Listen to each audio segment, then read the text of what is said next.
Good evening. It's Friday night and it's Weekender time once more. And we have a jam-packed show brimming full of sci-fi goodness from the very, very small to the very, very tall, the ultra new to the old IPs.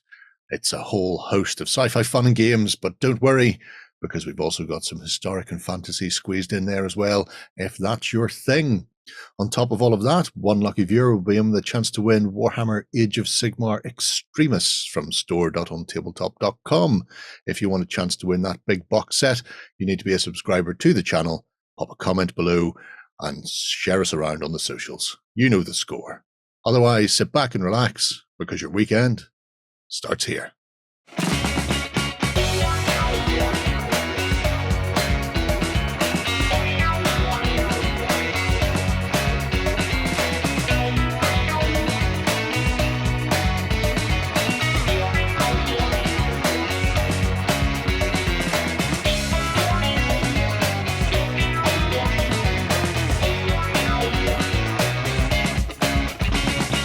Hello, everybody, and welcome to the Weekender. I'm joined this week by Ben, John, Shay. Hello. This week was a bit of a sci-fi extravaganza. Oh, yes. This week. Yeah, bit of that stuff. Yeah, there's an awful lot of sci-fi coming at you. Hot, hard. Like Sci-Fi Cleopatra. Like Sci-Fi Cleopatra, some sort of Necron. And yeah. That works. Or Gould. Why have they not done that yet? I rewatched Stargate the other day. Yeah. Actually. That's complete aside. It's great. Oh my God. It's still fantastic. Bring Neferata back from Warhammer Fantasy, but put her in 40k. Well, just put her in Age of Sigmar. That does the same thing. That's true, yeah. Right away, you've got that fantasy 40k supplement. Age of Sigmar. All the round bases. It's terrible. Terrible stuff. Anyway, we are here to guide you through the week's worth of gaming that's caught our eye. That we are, yes.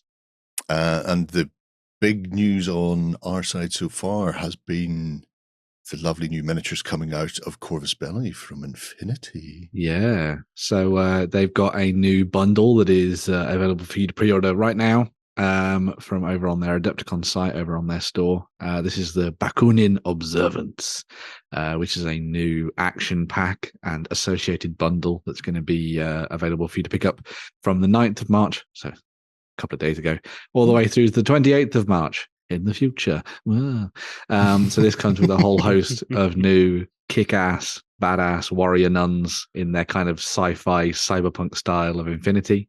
So you get the new action pack, as you can see there, which comes with a bunch of revamped stuff and also new miniatures for the Bakunin sectorial army. So there's like a nice mix of kind of updated sculpts and also ones that are entirely new, which is kind of cool. And there's the breakdown of where they fit into that sort of cycle of things, which is quite nice. Orphans, they're my favourite people to give a gun to and send into a war zone. Exactly, yes, yeah. As well as the action pack, which is looking very nice.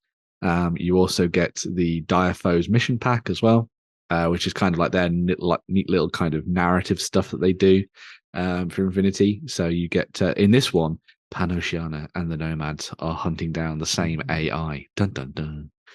Somewhere within their world. Someone's called Troubled Threats. Troubled Theft is the name of the thing.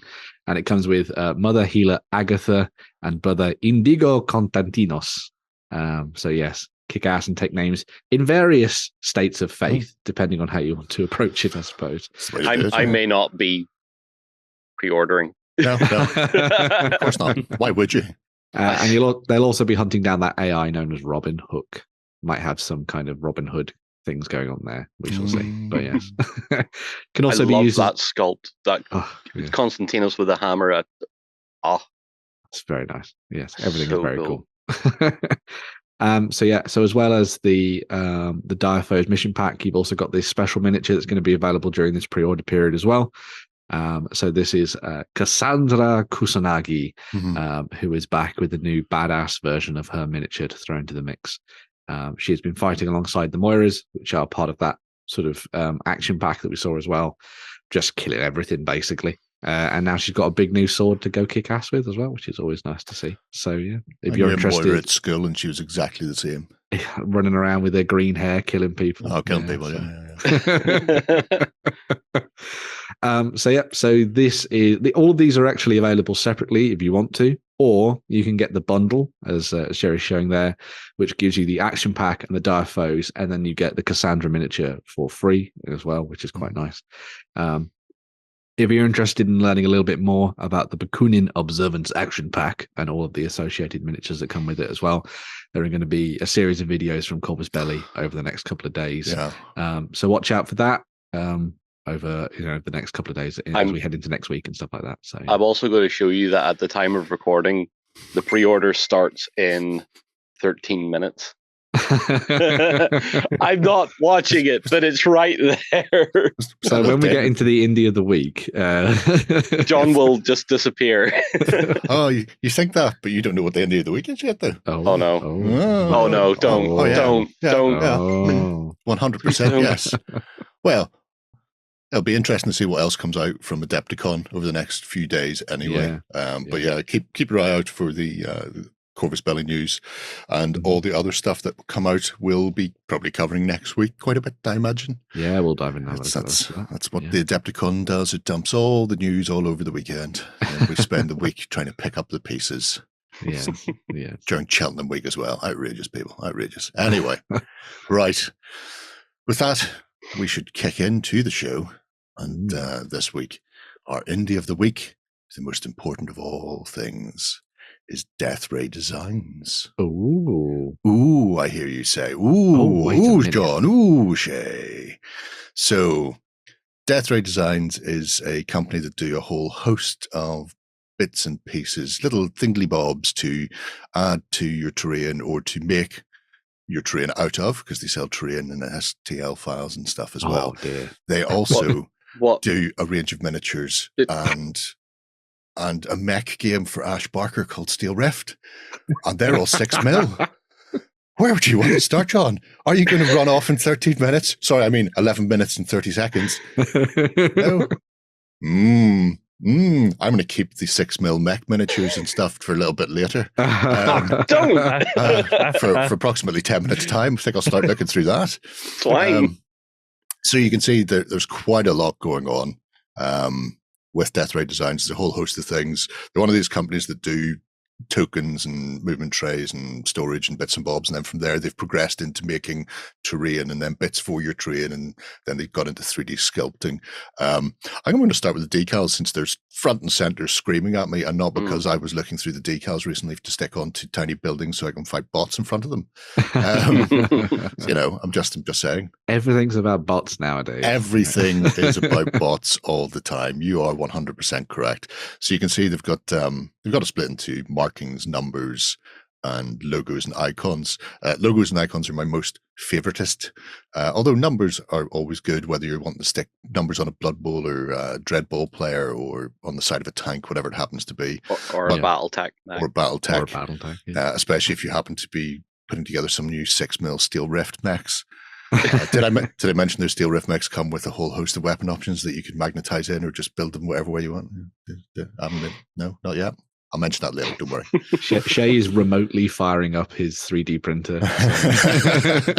It's just got one of those infrared car unlocks. Yeah. 3D printers just going engage. But you can see here some of these are a sheet of 6 mil street graffiti. That's so cool. But I mean, you say 6 mil street graffiti. Well, I say it, and also they do right there on the bottom. However, say you were playing something like Necromunda or a gang fighting game, and you had some of this as tagging on the back of people's jackets and coats, because it'll be about the right size. That would be cool, yeah. Oh, yeah, wouldn't it though? Wouldn't it? Up here for thinking, down there for dancing, telling you. But yeah, the actual new decal range that they've put together looks really, really smart. And I need to have a look at those as well, because you'll enjoy those. See, things like you were saying about mech markings, John.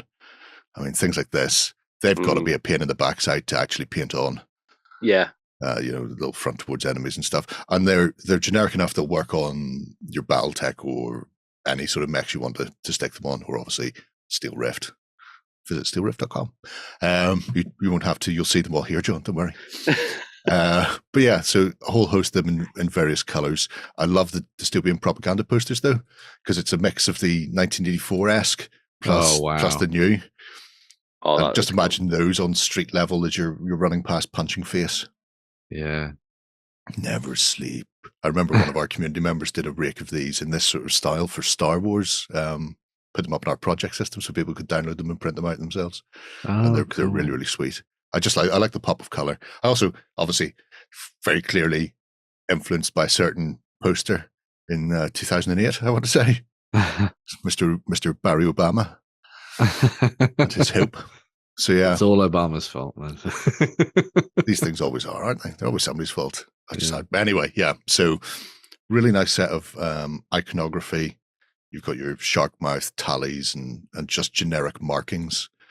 So, like I say, whole range of decals. Are they just like standard water slide? These are just water slide transfers. You don't have to think or anything. It's great, especially if you're putting them on a mech where it's nice flat sides. We could give all of Shay's Irbies shark teeth.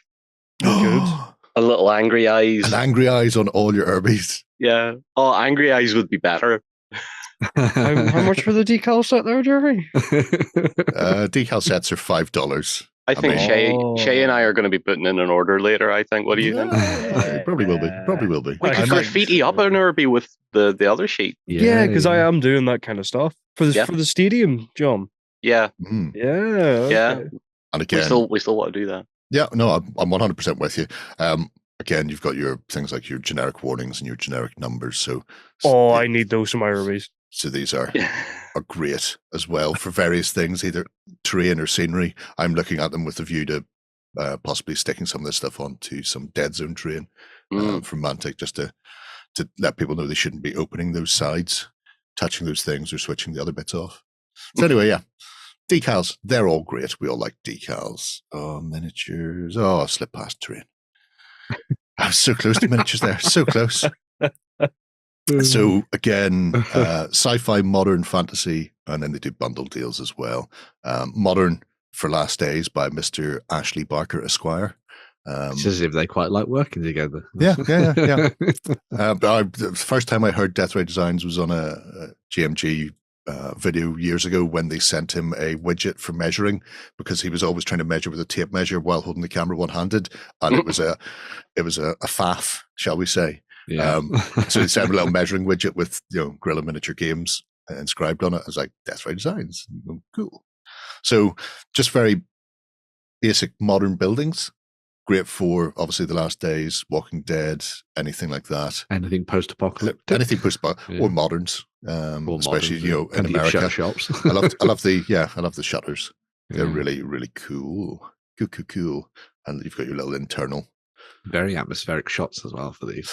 Yeah, I mean, it's an interesting way because as far as I'm aware, they're not painted or primed or any of that nonsense. They're just, your stock MDF, so you're going to have to paint them yourself.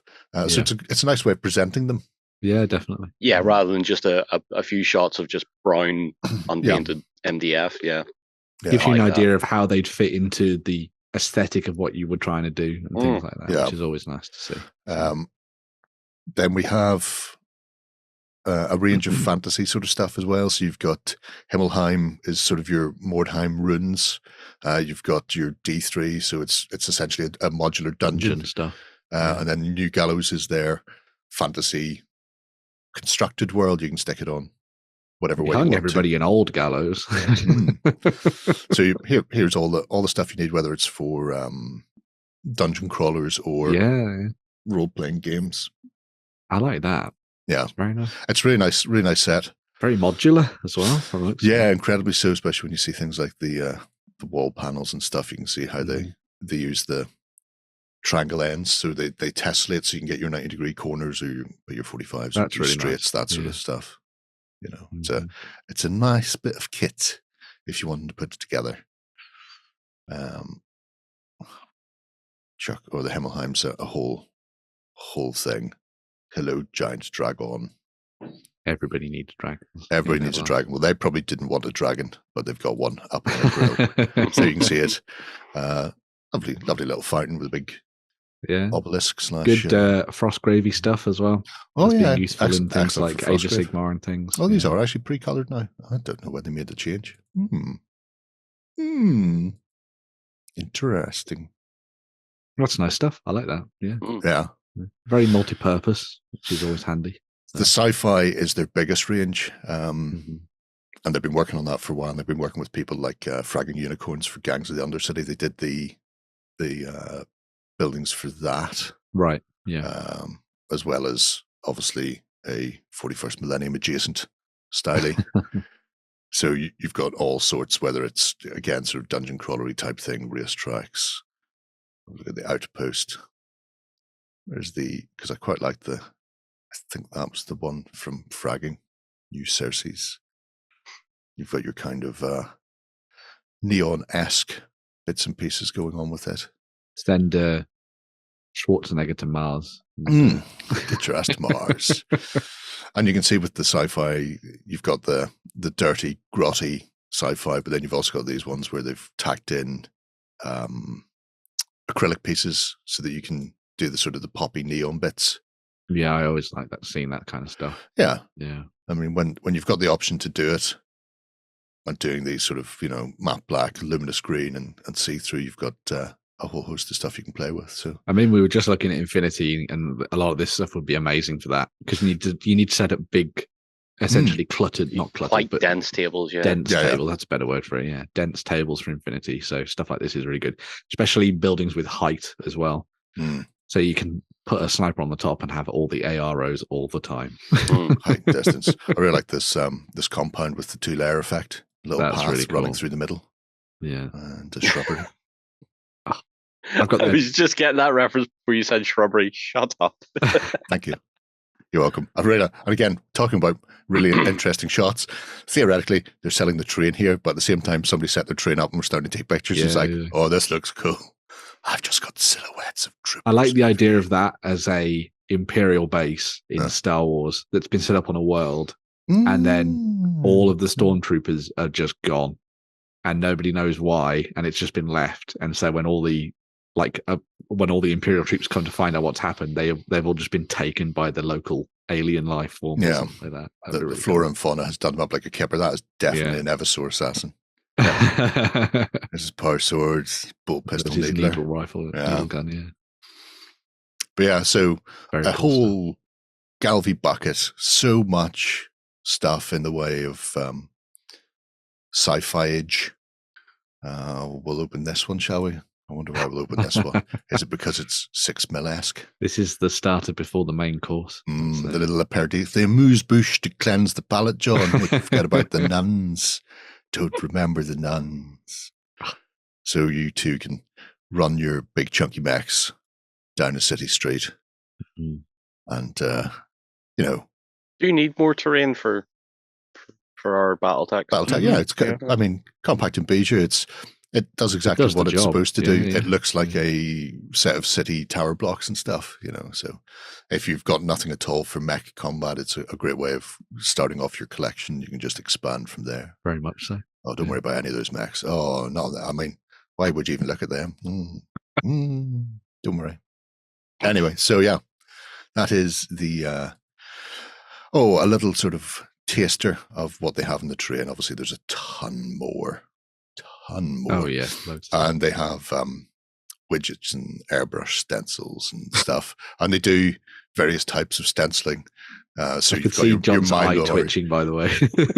your death mask, blast shield. So the reusable ones, the ones that will give you very crisp, that's nice things, and then your Mylar sort of quick and nasty, stick it down, spray and move away. So you hopefully don't get too much bleed underneath them and that kind of thing. Yeah, with those. With these ones you'll not get any. With the death mask, with the Mylar, you'll obviously get some, but for those you're not looking for perfect results. You're looking for it can add to the effect of it as well. Yeah, quick and dirty, and you can see things like camo patterns. So if you want to do like a hex field camo, and these are the adhesive reusable ones. Yeah. So brilliant. The really good quality tight camoing, which is handy for various things. Because I love the way they're displaying this stuff. Like, I mean, the presentation of all this stuff's really nice. It's one of these websites that I didn't want to do when Lloyd was here because he would appreciate it too much. Don't worry, I'm going to got some postage stamp ones with half the images missing for whenever he comes back. There's no trains on this either. Though, There's there's no trains. He would be very bored very quickly. Yep.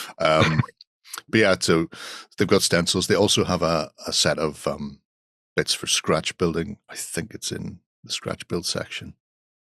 Yeah. Oh, okay, so they just give you bits and pieces, and you can you can get cool, which you could add to your tabletop, your bases, whatever. And they even do. I know you've been playing around with rollers recently, John. They do DAS templates for doing broken pavement and regular pavement stuff, but they're acrylic cut that you push the DAS into and scrape off the back and then pop them out when they're dry. Oh, that is cool. So it's a little bit different. But this is a little set of traffic cones and jersey barriers and stuff that will work for obviously scatter, or you can top onto your bases or whatever. Very cool. Which is always nice. I mean, when you're looking to make it look a bit more homely, a bit more lived in, not stark bare streets, it's a good way of doing it. So, shall we have a look at some miniatures? Let's have a look at the STL shop, because I may as well show you this first, because it's not, they don't do everything and then do everything in STLs. They do a very finite amount of STLs. Okay. So I'm not just doing this to annoy you now. Yeah. But these are... Oh, there we go. Done. There's a sample pack that you can probably start downloading now, Shay. If he suddenly ducks out of sight, we'll know why. But this is some little hexy-based terrain. So you too can add stuff with a big hexy look to it, like some sort of massive nuclear power plant and Command and Conquer vibes. It really has got, doesn't it? I can hear Hell March in the back of my... Yep. It's really nice. Full set, or the industrial, or the power plant. That's really neat. Like I say, you can just get the storage, but I think the full set may as well go big or go home on that one. And realistically, it gives you the minimum print area required, which is interesting, because I don't know if that's important. Well, it would be dependent on if you're wanting to try and print it all at once. It's nice to know that is the But there you go. Blah blah blah blah blah. List of everything that's in it: 2, 4, 6, 8, 10, 12, 14 pieces you can get your hands on for $40. Is that good? I don't know. I don't know what any of this means. Could be good.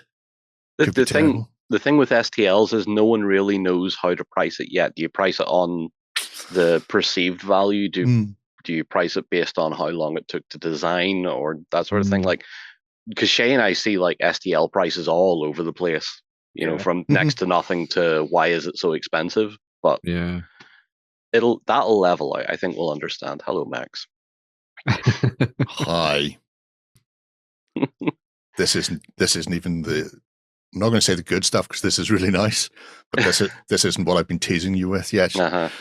So, right off the bat, there's your trainy bits again, bases, and base inserts and converters. That's important because if you've already got BattleTech stuff and want to play Steel Rift, that we'll be talking about, it works on a round base. I don't know why a square would have made sense because you've got 4 arcs. Yeah. Which is why there's little nubduals on it, because you can attach an arc template to them.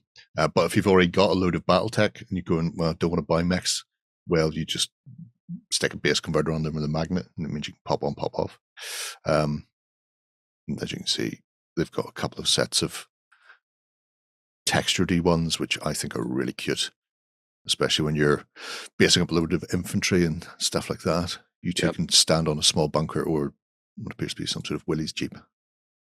Oh man, why did you bring a Willys Jeep to a conflict with hover tanks and mechs? You poor sons of guns. That guy was just doing his job. Here are small little infantry, and the small little infantry include sort of what I suppose would be like dreadnought-sized walkers, portable one, as well as exoskeletons, and then just regular things, bikes and quads and arty. What do you want to look at, John? What do you want to look at? Oh, I don't know. I'll make the decision for you then. Sure, you want to look at the field gun pack. Yeah, that'll do. So, again, huge, ridiculous sci-fi gun of doom. Have a howitzer, have one guy in an exoskeleton powered suit, heaving that shell that's bigger than Shay into the back of that gun. It's a way to do it. These would be very good for full spectrum dominance as well. Now I'm thinking about it. Pew pew. Pew pew. Pew. So like those, I really like the quads and the bikes as well, because I'm like that.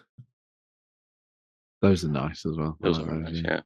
And it's interesting. I think 6mm gaming and sci-fi gaming in particular, 6mm is having somewhat of a renaissance of late. Don't know what it is, but everybody wants to go big. Possibly started with the resurgence in BattleTech, though. Yeah. Because there was like that migration from 40k to BattleTech last year or a couple of years back, and now everyone's sort of going, "Hey, we can make more adjacent stuff to that now." There's a load of stuff about there, so they're all. I think people really like the idea of playing large battles on smaller spaces and quicker as well. Yeah. I think there's a niche for there's a growing niche for mass battle, but not at 28mm. Yeah. And I mean, I'm sure they would work as alternative warhounds if you've still got Epic 40k or Armageddon kicking around. For sure, yeah. But if you don't, you can use them in other games. That's totally not a rifleman. Totes. What have I done there? Don't hover over drop downs, apparently. There's words to live by. Pew pew pew. Pew pew pew. Pew. 4 pews. 4 pews. 4 pews. All the four Gatling birds. Really like this. Insert warthog sound. I like spider mechs. I don't know if they're any more realistic as far as having a giant walking mech would be to you just having bipedal, but I just like the look of them scuttling along. They should make a crab one rather than a spider one that is actually better at going left and right for that Space Invaders feel, which is very slow moving forward, but can zip left and right really fast for doing pop-up attacks behind buildings. Yeah. Oh, that'd be filth. Why is everybody not making crab mechs? Right, sorry. I digress. Anyway, so yeah, nice level of detail on these guys.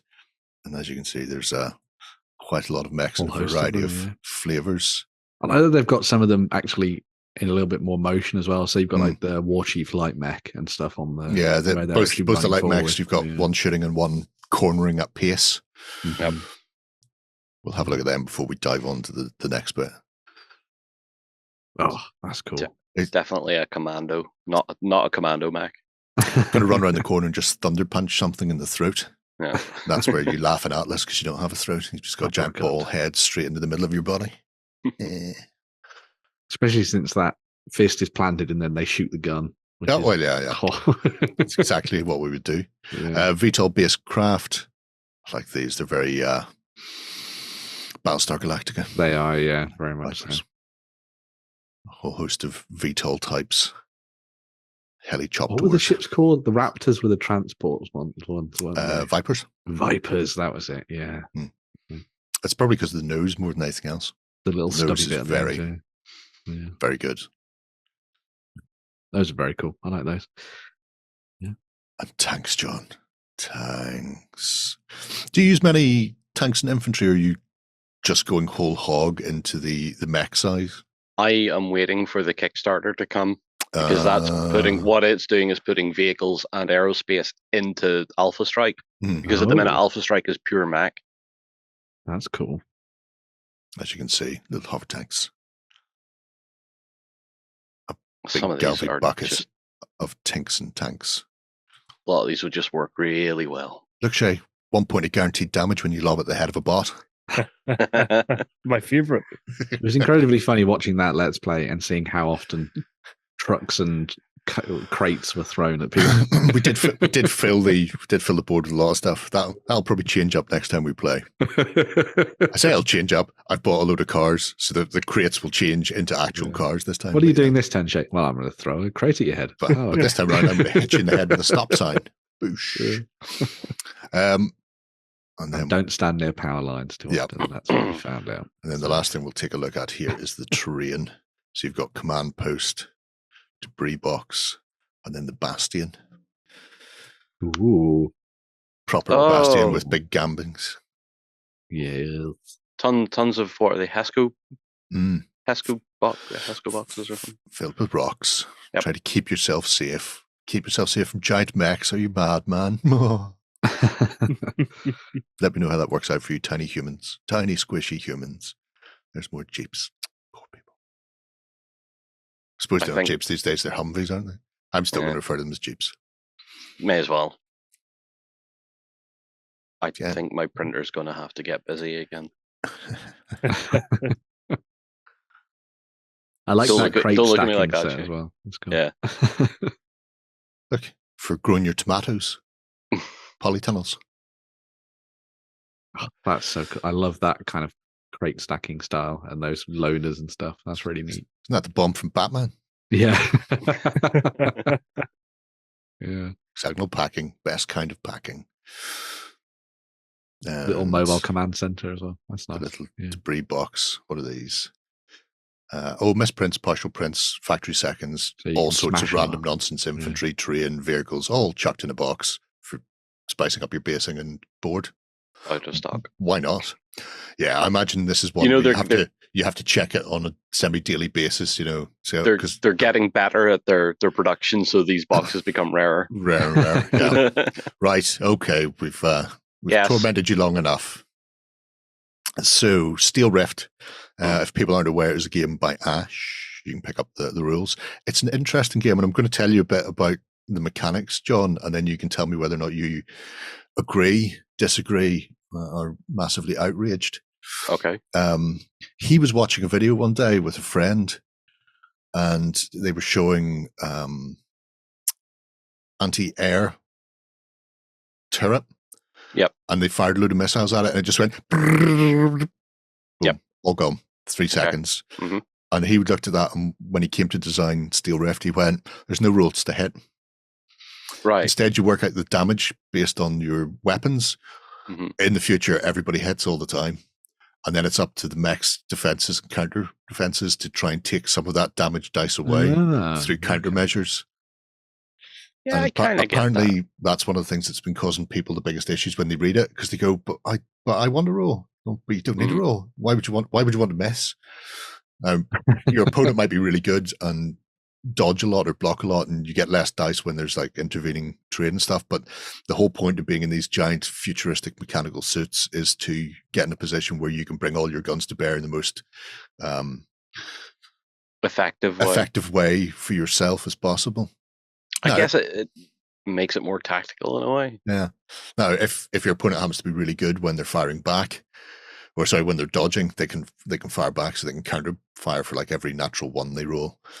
They get a wee bit back at you, but again, if you happen to manage to maneuver in a position where you're in their back arc, then they're just going to get, riddled, and it has a BattleTech like feel where you've got a tonnage for a specific mech. They go from light up to ultra heavy, and then once you bought this chassis, you know what the rest of your tonnage can be allocated to weapons or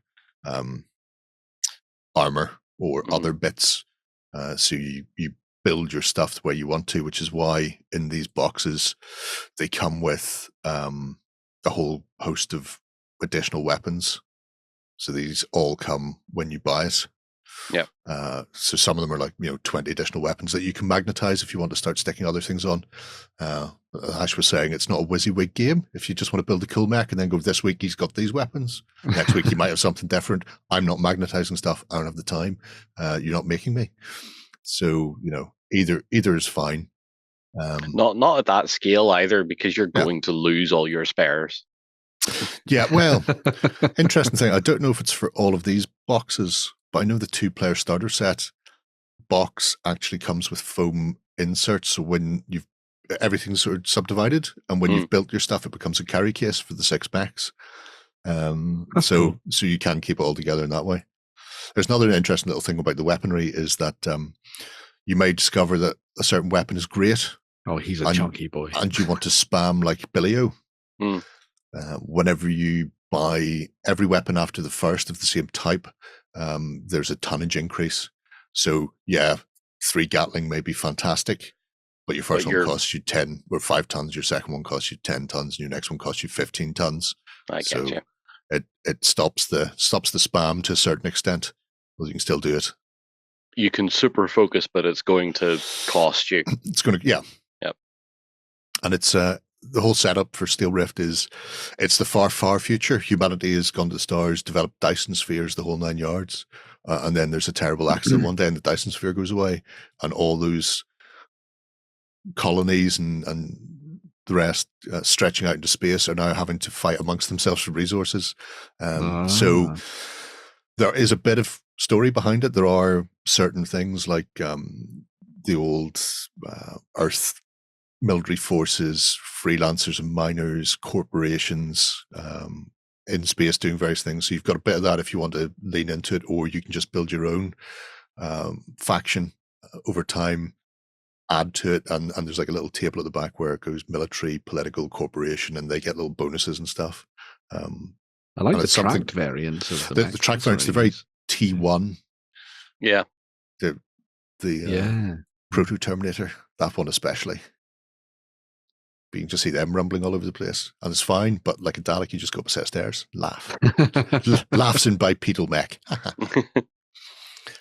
Until the track mech blows the stairs up and brings the building down on top of you. No. Don't need stairs if there's no building. Yes. That is true. But I think the design work they've done on these is absolutely gorgeous. Yeah, it's really nice. And I'm very curious about the game as well. To actually give it a go. The rulebook is, you can get the rulebook digitally off drive-through, or you can pick up the starter set. I like the look of those guys. Yeah, the corporation-y type. Mm-hmm. These are slightly probably more the sci-fi looking ones. Yeah, well, these are ones with a ton of money. This is Amazon Cola or whatever they've become in the future when they've melded into one. Coke Prime. Right. That makes, that's a frightening thought. Those are very cool. Yeah. Oh, but yeah, a whole host of stuff you can be chucking on the tabletop, and you can buy all of them separately as well. You can buy them all separately, and like I say, there is a 2-player starter box as well, which is what we were looking at earlier. So 6 mechs, so 3 aside, or you can just run them all as one set if you want to run them as one set. There's nobody stopping you. Literally nobody will come around your house and stop you playing the game that way. Barker has decreed. Well, that and I've got tripwires and claymores at the front door to stop people. Because I live in constant fear of somebody trying to come around and tell me I'm playing it wrong. But yeah, interesting little mechy techie game. Very much so. Yeah. You have me tempted. Yeah, well, that is what I'm supposed to do in life, John. Yes, it is apparently, and you succeed. Yeah, well, I think we've already gone past the 30 minutes, so that box is probably live. We'll take a quick switch so John and Shay can buy everything in sight. I keep looking down, and Justin's name is right there on the screen. Shay, it's your fault. I will be right back with the news. Coming to you from the center of Northwestern Europe. Covering board games, war games, card games, and all that you love. It's the news. Okay, we are back to take a look at the news. And we have a whole galvy bucket of it. Oh, yeah. Tons of fun coming, and we're kicking things off with the Iron Kingdoms and a bit of the old War Machine-y.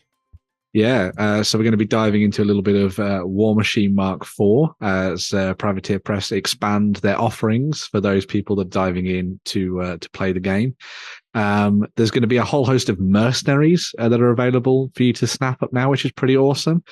So these will work for a range of the different factions. So, well, most of them are sort of focused around the 4 factions they're kind of working on at the moment for the start of Mark IV. So you've got stuff for Sigmar, for Orgoth, for Kador, and Duskhouse Khalees.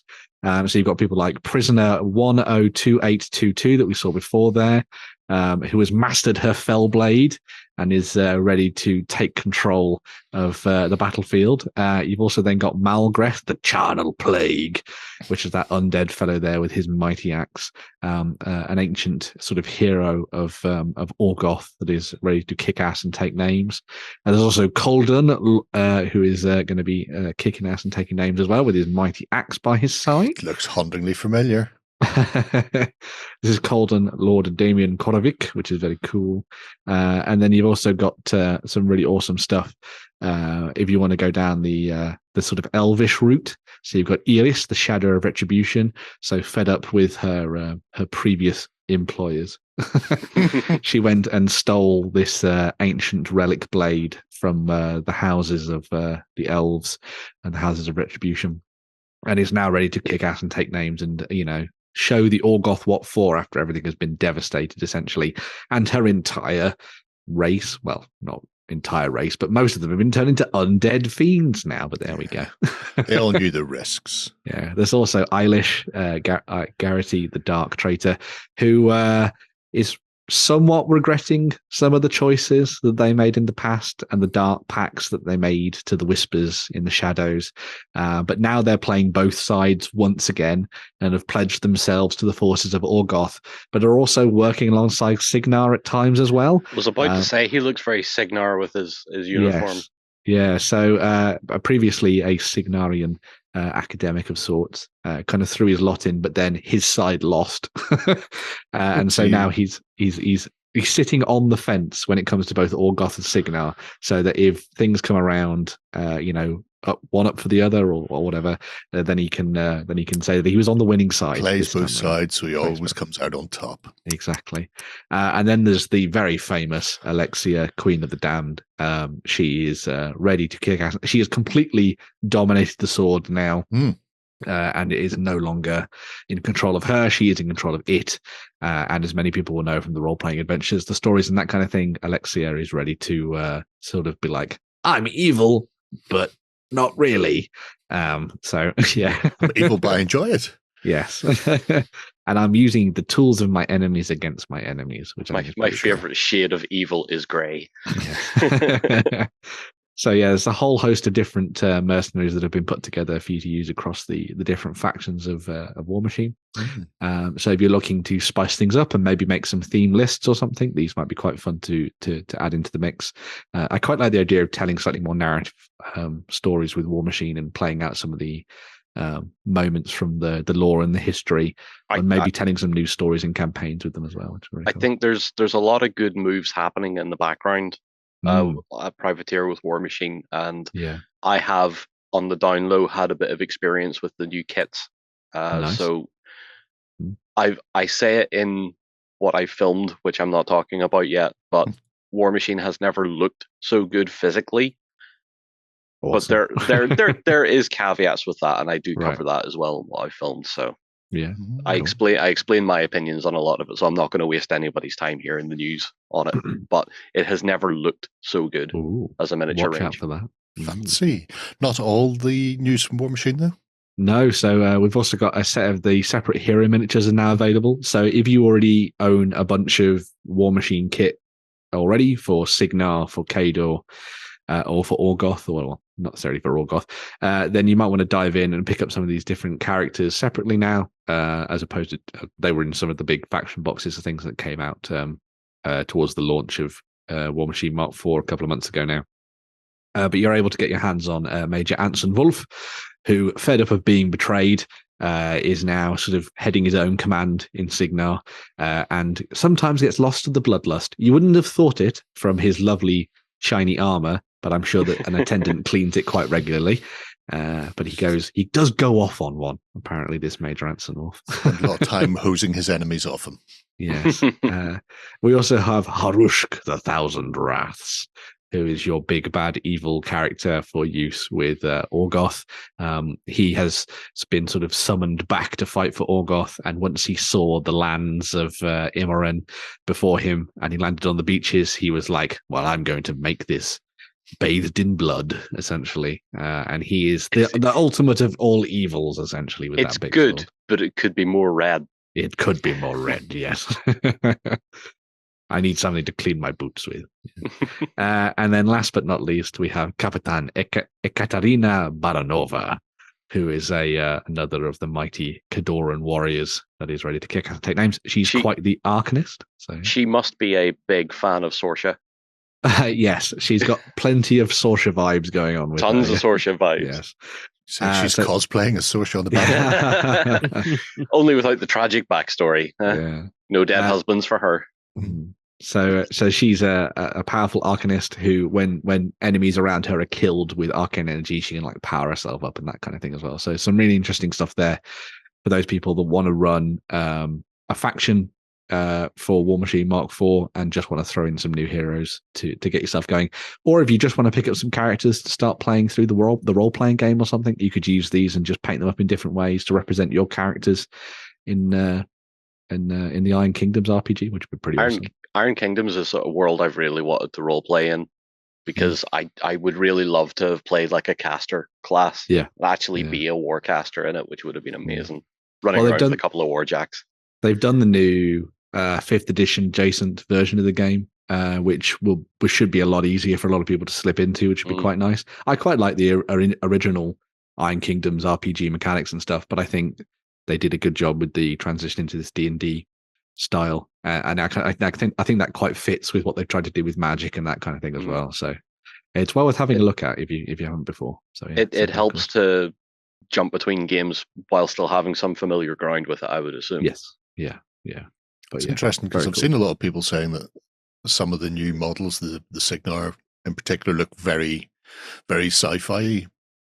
But for the first time, looking through, especially some of the mercenaries there, I'm getting a lot more of the fantasy feel than I have from previous iterations of War Machine. Because I've always, whenever you're not playing it, when you're from the outside looking in and they go, there's War Machine and there's Hordes, and you're going, well, War Machine's the sci-fi, Hordes is the fantasy. And you're going, well, no, actually, they're both fantasy. Like that one's slightly more steampunk-esque.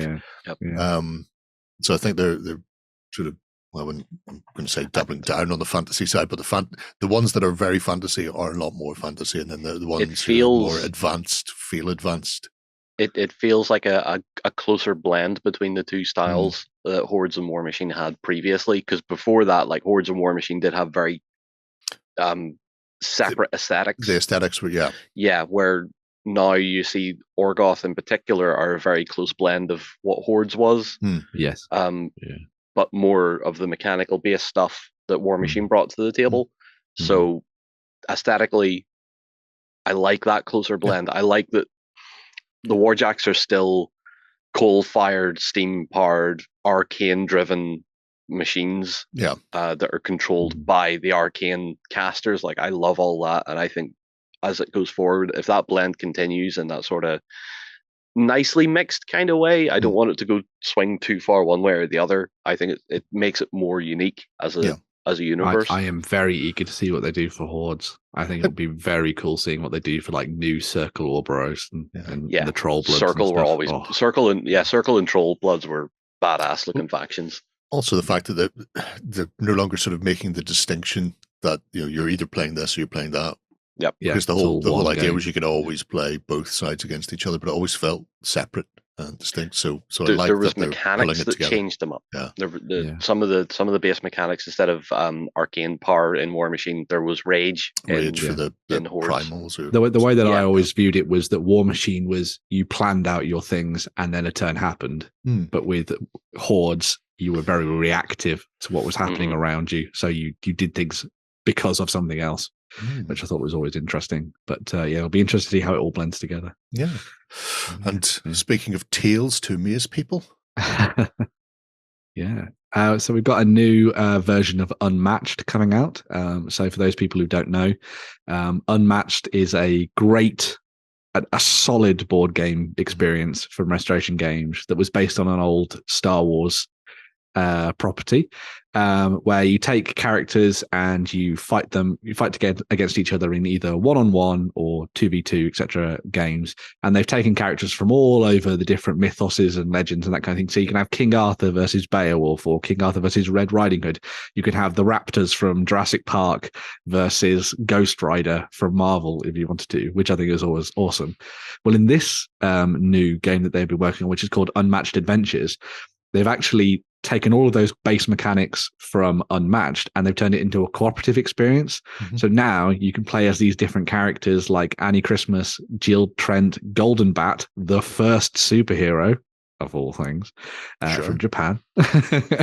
And Nikola Tesla, everyone likes a little bit of Nikola Tesla in their games, against foes in your games. And they've tried to do it in very much a pulpy sense with this first set. So as you can see, you've got certainly getting those vibes. Yes. So as you can see, you've got big sort of like alien ants and UFOs and all that kind of different thing. And each of the characters, similarly to Unmatched, has their own aesthetic and their own way of playing and the asymmetrical sort of gameplay style on the tabletop. And you'll be going up against an AI that will control the sort of villains of the piece, like Mothman and Martian invaders and that kind of different thing. It's still a card game, so it's sort of like a deck-based card game where you play out your attacks and defenses and that kind of things per go. And that means that all of the characters from Unmatched Adventures can be used in your classic Unmatched games, so you can use them in a versus system, or you could bring King Arthur into this and use them in Tales to Amaze, which I think is really awesome. And as with anything that they've done for Unmatched, this is incredibly expandable. And I can't wait to see what they do in future ones. But yeah, if you were always thinking, I really liked Unmatched, but I don't like beating my brother or sister at this game every week or something, well, now you can work together. It's good to have that separation there, is it? Yes. Not just kick their toys in every week. Yeah, don't just be mean. Send them to the room crying and then go. I say this is someone who always loses 1v1 games, so you know. Well, yeah. That's why we have Shay in our lives, to bring us all down to size with whatever filth he happens to be rocking out. But yeah, it's interesting. I quite like the pulpy, because it goes from a very 1920s pulp vibe to the 50s B movie, when you're looking at things like Them, the giant ants and stuff like that, and the little saucer ships and stuff like that. They hunt all sorts of different things that are out of copyright to use in their games, so don't be surprised if there's not like a Winnie the Pooh or something. Oh, that'd be amazing. Winnie the Pooh fighting Mickey Mouse. That would be amazing. Like the original Steamboat Willie's about to fall off the track as well. Some sort of Kung Fu Panda style. Right. Whisking away from Tales of Old Things to a galaxy that's very, very old, far, far away. Yeah. Lots of news. Yeah, so Atomic Mass Games have been talking a lot over the last little while about Star Wars Shatterpoint. Love it or loathe it. As I see, it has divided most of the community. Nobody can loathe it yet, because nobody's seen what the game is yet. Well, exactly, yeah. We're not having to guess how bad it's going to be. But this last couple of sort of days, weeks, has been sort of focused around learning a little bit more about that gameplay. So in the last couple of articles that they've been putting out on their website, they've been talking about gameplay mechanics and how it all works and things. So the basics of a round is that it's played out with a deck of cards, a little bit like Star Wars Legion in a way, where you'll have cards representing each of the different units and or characters in your force. In this case, maybe it's like, you know, Ahsoka and Anakin, and then a set of clone troopers, and then Bo-Katan, Kryze, or whatever, however you want to do it. And you'll build them into your card deck, and it goes back and forth between each players. So it's not someone doesn't activate all of their models and then you do all of yours, which is always nice to see. And then you'll reveal a card from the top of your deck, and you have to activate that character. So it's kind of trying to ape kind of like a chaos in battle kind of thing. So you're deck stacking in advance. It's like conquest. So you make your plans and hoping that you're going to counter what your opponent's doing. Well, you shuffle it up, so there is you don't know when Ahsoka's going to come out, for example. Yeah. However, they have put some kind of mitigation in there. So, for example, if Ahsoka comes out and you don't want to activate Ahsoka, you can put her into your reserves, so she can be activated in the future, but you'll then have to activate whatever the next card is. And they've tried to do it so it kind of mimics the kind of chaotic, frenetic energy of kind of a Saturday morning cartoon, where like people do unpredictable things and that kind of thing. There's also in everybody's deck a Shatterpoint card, which allows you to activate anything you want. So that can come up and kind of help mitigate circumstances if you think that you're completely getting done over by your deck, essentially, which I think is quite interesting. How that actually plays out in terms of gameplay, in terms of, you know, the power levels that you get shifting around on the tabletop will be very interesting to see. But I quite like the fact that they've kind of gone with this sort of chaotic initiative system, which I think could be very interesting to play around because it'll mean that you have to make lots of decisions on the fly, quite interestingly. Hopefully that means that the core baked-in mechanics of the game are quite easy to understand so that you're not like, I have to make a decision and now I have to read my character card for 10 minutes to work out what I'm going to do kind of thing, but we'll see. They have also started to talk about what characters have on their stat cards and things like that as well. So a lot of the characters will have force points, which they can use to use force powers and things like that. But that's not an infinite pool of points. That'll start to like wax and wane as you're playing the game. So you have to learn about you have to think about how you're going to use them during the gameplay. Do you use all your force points early to kind of like do a large, big blast attack, early and like force push everybody off buildings and that kind of thing, or shock them with lightning? Or do you keep them for later and be slightly more reserved and use them sort of drips and drabs throughout the game and that kind of thing, which is quite cool. On top of that, they've been talking a little bit about kind of stat cards and things. So if you click on the next tab, Jerry, it should show you some of the stuff they've been talking about recently. So they're going to be doing their demos at Adapticon, which will be very interesting because that'll be the first time anyone's actually played the game. But in this stat card overview, they talk a little bit about kind of gameplay and stuff. So each character has, as you can see there on the right-hand side, stamina and durability. So stamina is the amount of wounds that you can take. Sorry, the amount of damage you take. And then after you hit each limit of 11, you'll take a durability token. So it's a little bit like being wounded in Atomic Mass Games Marvel Crisis Protocol. Yeah. But in this case, as you can see there with Anakin, he has 3 lives essentially. Yeah, you're not quite interesting. Flipping the card. So yeah, as you take more durability damage, it costs you more to do certain activations or certain abilities and that kind of thing as well. So obviously being more hurt means that it's a little harder for you to do things, but in some cases it might boost you in different ways and that kind of stuff. And then each character then has a series of different abilities they can do and actions and things that they can do on their turn as well. So it seems like they've tried to make it quite quick and easy and snappy, a little bit like they're trying to get people who have maybe watched things like the Clone Wars or and that kind of stuff into playing this game and having fun with it. As I say, the proof will be in the pudding when it comes to exactly how this all works when it's all kind of knitted together. It's really weird still that we haven't seen any videos of this. Like I like the fact that they've put together the articles where they're talking about the breakdown of all of this. Yeah, but I don't understand why they put out pre-orders for a game last month, but didn't put any videos out for people to watch to pre-order or even these the rules at this stage. Because this is the first look at them. So the pre-orders have been out for a while. But even now, I'm looking at innate abilities that are causing my eyes to cross. It kind of makes me feel like they're going to use the demos at Adapticon as a bit of a beta. Well, it feels like there's a lot of stuff that could still be changed before the game actually goes out. I don't understand the pre-order either, but then when you look at the video game industry, it's exactly that as well. Well, yeah. You're pre-ordering something and you don't know what it is. Basically. But then the actual release date is relatively soon. Summer, yeah. You're generally looking at 3-month run-up, print run minimum.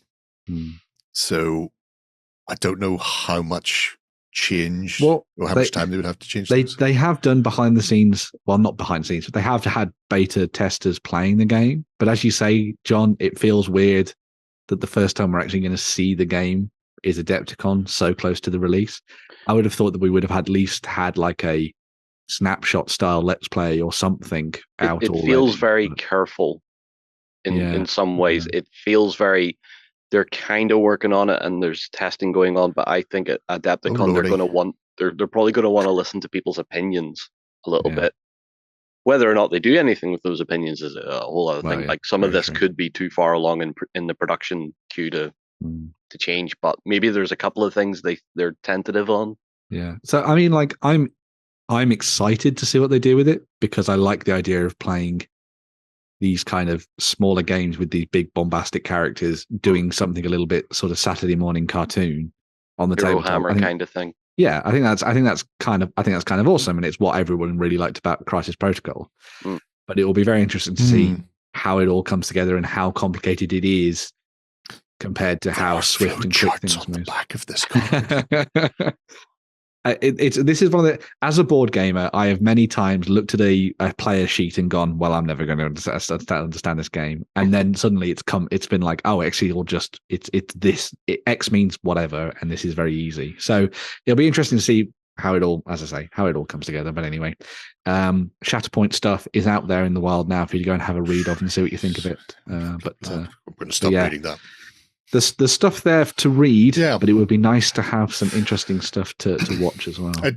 It's like anything, you're looking at it in a vacuum. We're seeing the cards and some of the, here's your innate abilities and identifying abilities and tactical abilities and blah blah, but we don't know how they interact. Everything with interacts everything together. else. There's little flow charts. You go, okay, and there's numbers below them, and it's like it looks like maybe if you roll a dice, that's how many of these tokens you get, and then you can allocate your tokens to your flow chart depending on what you want to do. See, I think that's what I'm thinking. My last thing on this. The thing that I would have done is I would have put out, after they'd done the unboxing video, I would have put out a let's play or a live thing showing how the game works, and then I would have done these articles to explain things in more depth. Because then people could have watched the game being played and then gone, but I can have the articles up and have a read through them afterwards. But anyway, well, I'm not in charge of Atomic Mass. I don't know. You're not the boss of them. Hey, Darcy from Kildare. Well, we'll find out. We'll find out over this weekend. But yes, moving on from the Shatterpoint stuff, there's also a few additional bits and pieces for Legion. So they're actually releasing a new Clone Wars pack very soon as well for Commander Cody.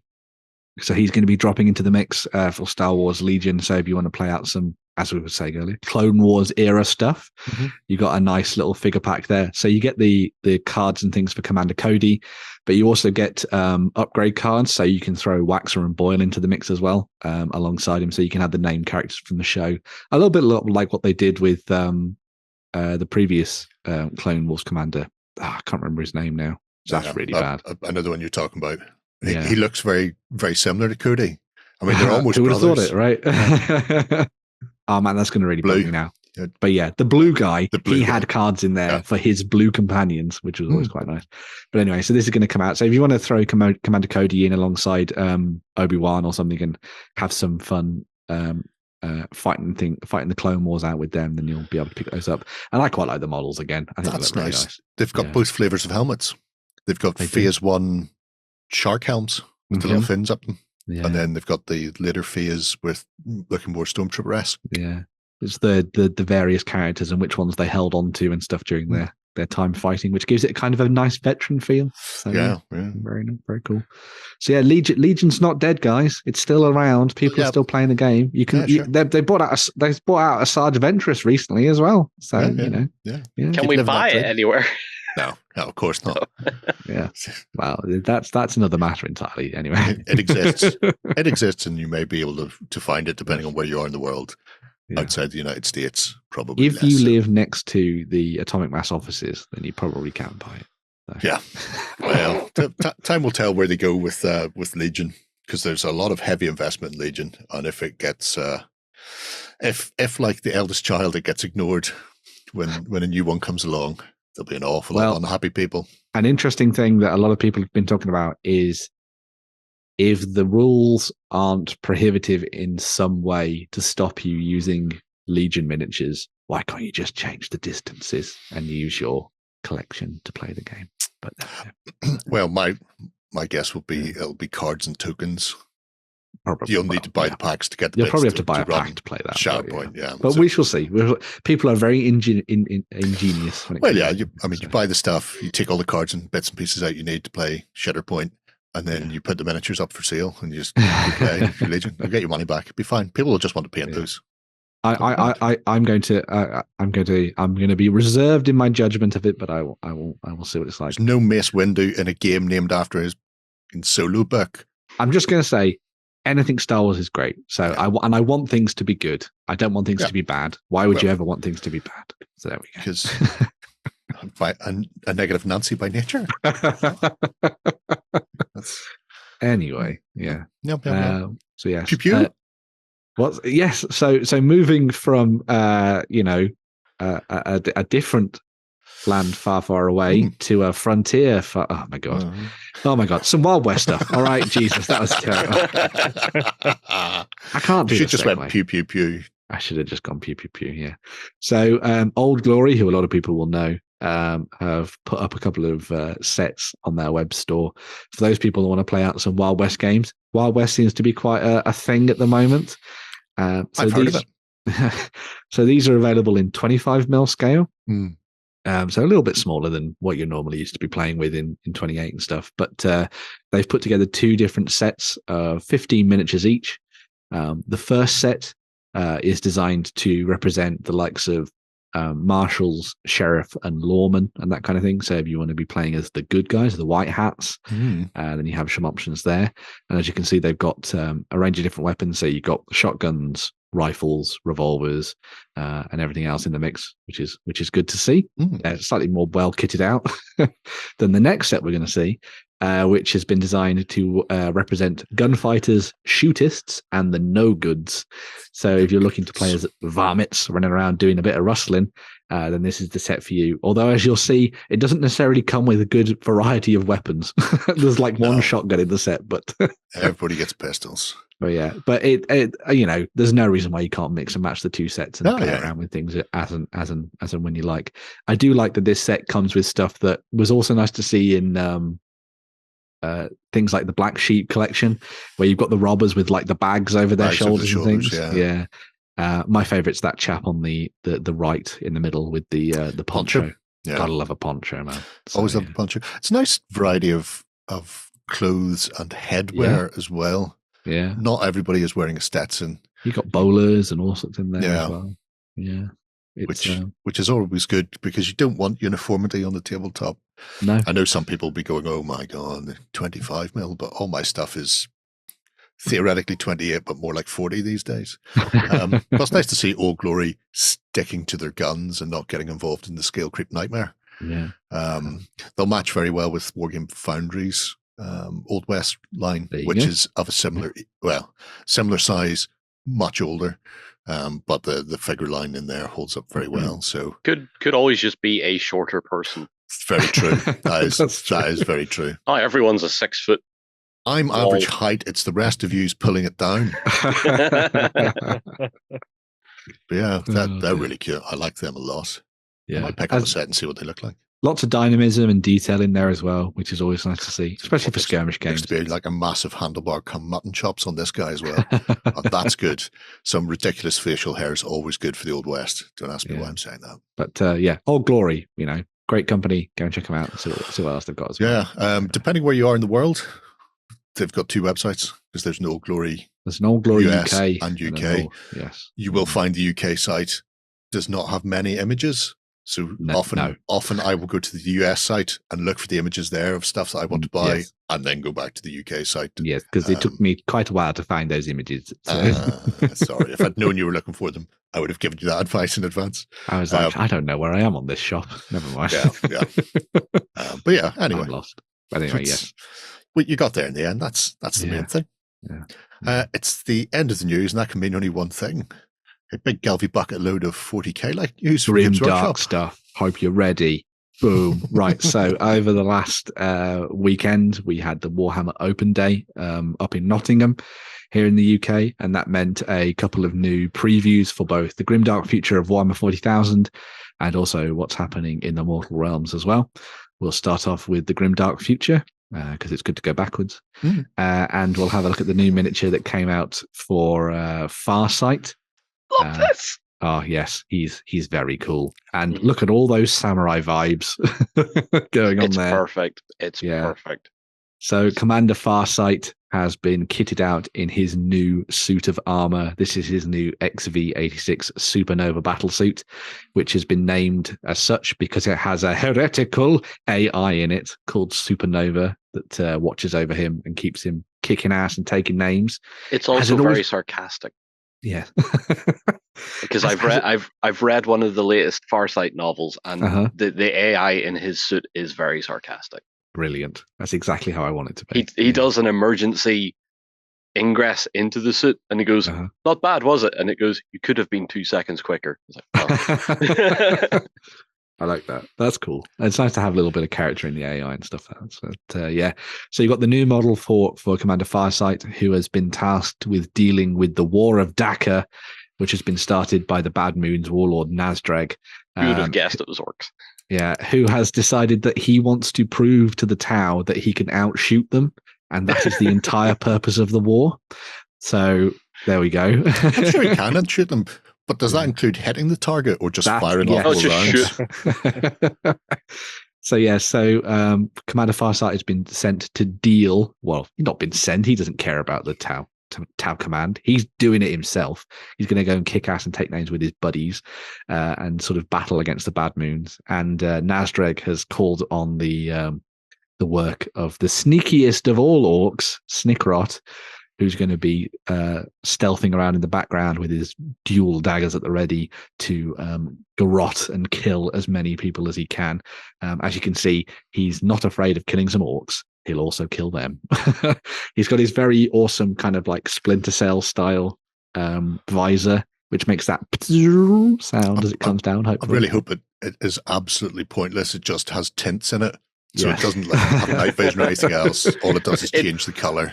It doesn't actually work, but he thinks it works, so it does. And so it does, yeah. So he's going to be sneaking around on the tabletop as an adversary to Commander Farsight. It's quite nice that he's using dog tags as fan braces. I like that. That's really cool.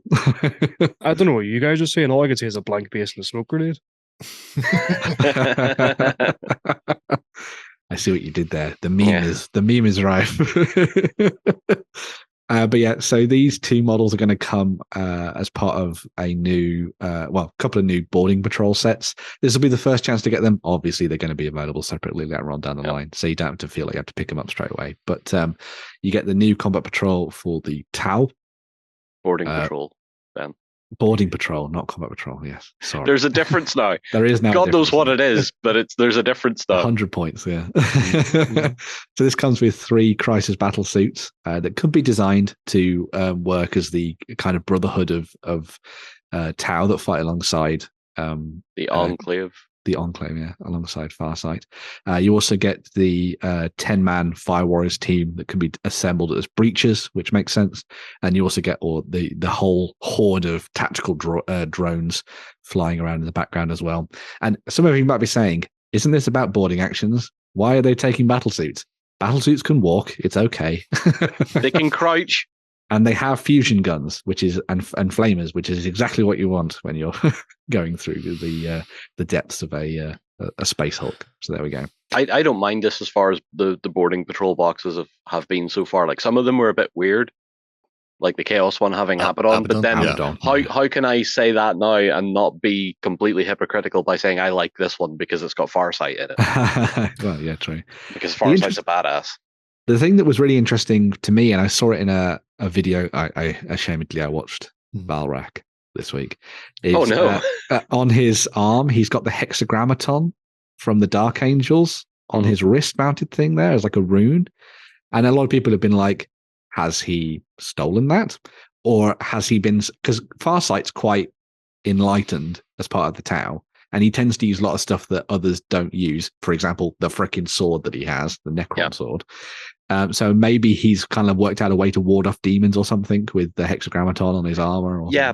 But see, again, that's something else the more recent novel was talking about, was their encounter with demons and having no idea what the hell they were. Well, there you go. And then trying to figure it out. And as you say, because Farsight is a little more awake than most of the other Tau, because his eyes are open and the Unva and all them not idiots. Following that greater good nonsense. Yeah, screw the greater good. I'm out for it for myself. Mm-hmm.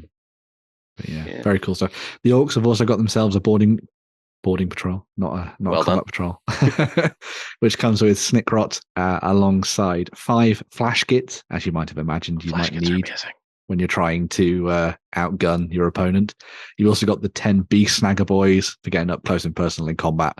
And then because Snickrot's in the set, you get a set of the 10 commandos that you will have recognized from the old Kill Team box that can do his dirty work. And yes, they come with the bomb squig, because of course they do. So. I don't care about the bomb squig. I care about the grot in the full... The naval the SAS style. Yes. Stuff, yeah. But yeah, so you've got a set of the new look orcs there alongside some of the classic orcs, and then Snickrot at the front with his smoke grenade at the ready. All the kind of updated stuff for them is going to come. Well, actually, they have started to do, I think, sort of different data slates and things for some of the characters that are coming up for free. So like Vashtor you can get for free and all that kind of stuff, which is quite nice, and Azrael. Which we'll talk about in a bit. But there's also going to be the new Arcs of Omen book coming out, which will contain the continuing story. So this is book 4 in the series. Book 3 is Vashtor, then this one's the one after that.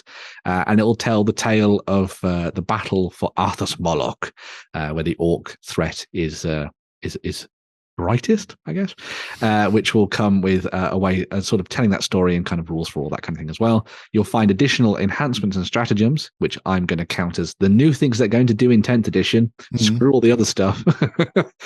So you'll have new stuff for the Tau Empire, the Azoyani Eldar, the Yanari Eldar, the Drukhari, the Dark Eldar, the Harlequins, still the Harlequins, it's okay, and the Adeptus Roritas, the Battle Sisters of Battle. There we go. So yes, lots of interesting stuff there for the world of Warhammer 40,000, but we'll come back to more in a little bit. But, yes, moving to the Mortal Realms. We also got to preview some new stuff for the forces of Khorne and the forces of Slaanesh. They're going to be getting, as seems to be the case now with Age of Sigmar, a new model, a new battle tome, and a new Vanguard set. So the first one of these is the Realm Gore Ritualist, who wouldn't look out of place at a hair metal concert, probably. Yeah, it's very Lordy-esque, yeah. Yeah, so have one of them leading the way for your armies. They can inscribe runic, I was going to say charms, but probably curses, I guess, into the terrain around them, and then blood bursts forth from the realms and will send your models nearby into bouts of hatred and rage and berserk fury, which is quite fitting for Khorne. You've also then got this is then going to be attached to a new battle tome for the Blades of Khorne. Which will come with all the new stuff you need in it, as per normal. You get new Path to Glory rules and all that kind of goodness in there. And then there's also going to be a new Vanguard set, which is your kind of starting point, a little bit like a Combat Patrol for Warhammer 40,000 to dive in, which comes with a whole host of different rules in there. Either or, who knows? A Realm Patrol. Juggernauts of Khorne, once again. Yeah, so that comes with 10 Blood Reavers, 10 Blood Warriors. So you got your Chaos Warriors and your Marauders, essentially. And then you got your 3 Skull Crushers at the back, and they're led by a Slaughter Priest, who's looking very cool. And then on the other side of things, if you want to be slightly more excessive, but not in the blood sense, in the sexy sense, wow. You've got the Lord of Hubris, who in very Vega from Street Fighter, the animated movie style, doesn't like people touching his face or hurting him in any way, and will sort of dodge and dive out of combat with everyone. But he also does the kind of come at me bro thing. So he'll always let you strike him first, and then he'll kind of dodge away and attack you back and that kind of thing. So he's very full of himself. It's like being in a street fight. You always let them get the first dig in, then it's self-defense when the police come. Exactly, yes. That's he's what they worried say, about the Warhammer police. So he's the new kind of model that you can drop into your Slaaneshi forces. And then once again, they come with a new battle tome, which is focused around the Hedonites of Slaanesh. So if you want to lead your combined armies of the demons and the mortals, then you can do. The thing that seemed to fly under the radar for a lot of people is actually the Slaanesh range for Age of Sigmar is pretty cool. They did some very nice models for it that kind of played around with the old artwork and designs and things from Warhammer Fantasy and things and stuff. And so it was nice to see them. Well, it's a shame that they didn't get as much kind of jazz, I suppose, as some of the other ranges. But you're able to pick up a new Vanguard set that comes with a bunch of new characters in it as well for you to get started with that one. Inside this set, you get, I'm just going to scroll to it, you get a Shard Speaker of Slaanesh, 3 Slangor Fiend Bloods, 10 Blissbarb Archers. Oh, God. Plus 5 Slick Blade Seekers. Oh, God, it's so hard to say these words. Sure. And the Blissbarb Seekers. Oh, my God. The naming conventions is Steeds probably why. Of Slaanesh. Yes. And then Slaaneshi Warriors. There we go. Steeds of Slaanesh. Yeah, we go. Life was much easier in the old day. What is it? It's a steed. What god is it? Slanesh. State of Slanesh. Move along. It's the one with the big tongue. Yep. So yes, some interesting stuff there for the Mortal Realms, if you want to dive in and play around with that. But then the pre-orders for this weekend, this stuff isn't even out yet. The pre-orders for this weekend coming tomorrow, as we're going to be getting a new book, the third in the series for the Arcs of Omen, where Vashtor is besieging the rock. All of Valrak's dreams are coming true. The lion will come. It wasn't a Tin Pot theory after all. So Vashtor is going to be attacking the rock with his forces of chaos. And alongside that, we get a new box set, which comes with the 2 miniatures. It's a vehicle for them, essentially, which is called The Wrath of the Soul Forge King. So you get Azrael and you get Vashtor in this set. And on the Chaos side, you get some Obliterators and the Venom Crawler. And then there's also those 10 cultists who I think they've just turned up on the wrong day. I think they're like, where are the Legionnaires? They were told to turn up and then they see Deathwing Terminators and go, Exactly. And yeah, as John was saying, you get the Deathwing Terminators on the other side alongside the Primaris Space Marines who come with a Dark Angels upgrade kit. So you can turn them into actual Dark Angels. Start fearing Weasel Fierce. Go on. Start fearing. Yeah. So that's the new box set, which will be, as I say, the vehicle for the new models. And the first place you can pick them up, again, these models will come out separately later on down the line as well. You've also got some new dice. So you've got Vashtor dice. Boom. Look, the symbol's back on the 6. Yeah. And you've then got the you want to be happy when you see the symbol. You don't want to be sad. That's true. And there's also a set of dice for the Imperial Knights and the Chaos Knights as well. So if you're interested in picking those up, you can do. They don't actually tend to go as fast as they used to nowadays. So you might be able to pick some up for yourself. Be quite good. So yeah, if you want to try and find a gift for the Imperial Knight player who has everything, maybe get them some lovely dice to have fun with. I don't know if they're on the 6s or the 1s here though. Who knows? No. Honestly, I want them to do a set of Chaos dice for Zinch where the symbol is just on random numbers. Yes. Because it would just amuse me so much. Just, it's the change of the ways. Sometimes good, every sometimes number's bad. like a 7 or like a 9. it's just a blank dice. It's just a yeah, blank dice. You choose. You do you. Just Yeah. tell people what you need it to be. But yeah, make sure to go and check out all those pre-orders and stuff on store.ontabletop. Bing, bing, bing, bing. Buy merch. All that kind of good stuff. And we'll be back with more Games Workshop news next week. Of course we will. Always be back with more Games Workshop news. They It's never always stop. there. No. They never stop. It's like Sisyphus pushing a boulder up a hill. They'll never reach the top. Right. We're going to take a quick swish. And when we come back, we'll be rounding out the show.